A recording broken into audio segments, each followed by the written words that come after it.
Welcome back. ರಾಜ್ಯ ಸರ್ಕಾರದ ವಿರುದ್ಧ ಕಾಂಗ್ರೆಸ್ನಿಂದ ವಾಗ್ದಾಳಿ ನಡೆಸಲಾಗಿದೆ. ಇನ್ಸ್ಪೆಕ್ಟರ್ ನಂದೀಶ್ ಸಾವಿನ ವಿಚಾರವಾಗಿ ಕಟು ಟೀಕೆಯನ್ನ ವ್ಯಕ್ತಪಡಿಸಲಾಗ್ತಾ ಇದೆ. ಹೋಟೆಲ್ ಮೆನು ರೀತಿ ಹುದ್ದೆಗಳಿಗೆ ರೇಟ್ ಅನ್ನ ಫಿಕ್ಸ್ ಮಾಡಲಾಗ್ತಾ ಇದೆ. 70 ರಿಂದ 80 ಲಕ್ಷ ಲಂಚ ಕೊಟ್ಟವರಿಗೆ ಹೃದಯಾಘಾತ ಆಗಲ್ವಾ? ಎಂಟಿಬಿ ನಾಗರಾಜ್ ಹೇಳಿರೋದು ಸಾಕ್ಷ್ಯ ಆಗಲ್ವಾ? ರಾಜ್ಯ ಸರ್ಕಾರದಲ್ಲಿ ನಡೀತಾ ಇರೋದನ್ನೇ ಅವನು ಹೇಳಿರೋದು ಅಂತ ಸಿದ್ದರಾಮಯ್ಯ ವಾಗ್ದಾಳಿ ನಡೆಸಿದ್ದಾರೆ. ನಂದೀಶ್ ಸಾವಿಗೆ ಮುಖ್ಯಮಂತ್ರಿ ಗೃಹ ಸಚಿವರೇ ಹೊಣೆ ಹೊರಬೇಕು. ಸಿಎಂ ಹೋಮ್ ಮಿನಿಸ್ಟರ್ ಮೇಲೆ ಕ್ರಿಮಿನಲ್ ಕೇಸ್ ಹಾಕಬೇಕು. ಬೆಂಗಳೂರಿನಲ್ಲಿ ವಿಪಕ್ಷ ನಾಯಕ ಸಿದ್ದರಾಮಯ್ಯ ವಾಗ್ದಾಳಿಯನ್ನು ನಡೆಸಿದ್ದಾರೆ.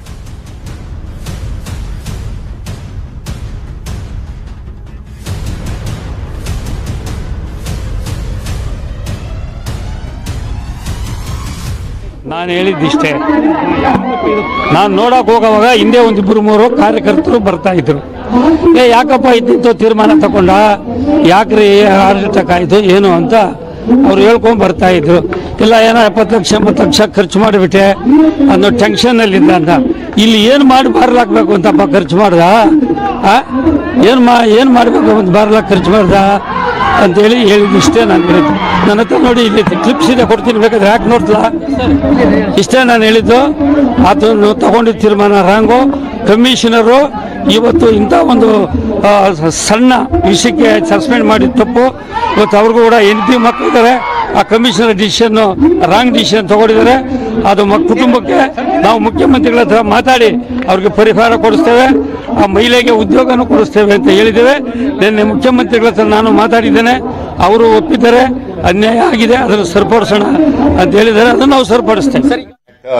Let the truth comes out. ಇವೆಲ್ಲ ದಾಖಲಾತಿಗಳೆಲ್ಲ ಇದಾವೆ. It's a fact.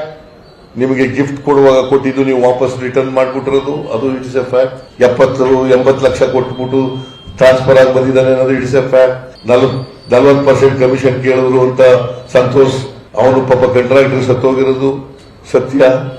ಈಗ ಇವನು ಯಾವನ ಬಸವರಾಜ್ ಅಮರ್ ಗೋಲ್ಡ್ ಪತ್ರ ಬರೆದಿದ್ದಾನೆ, ನನಗೆ 35% 40% ಲಂಚ ಕೇಳಿದ್ರು ಅಂತ ಹೇಳಿದ್ದಾರೆ.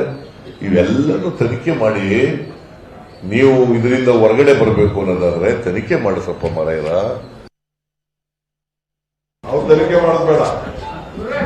Let me hand over to the CBI first.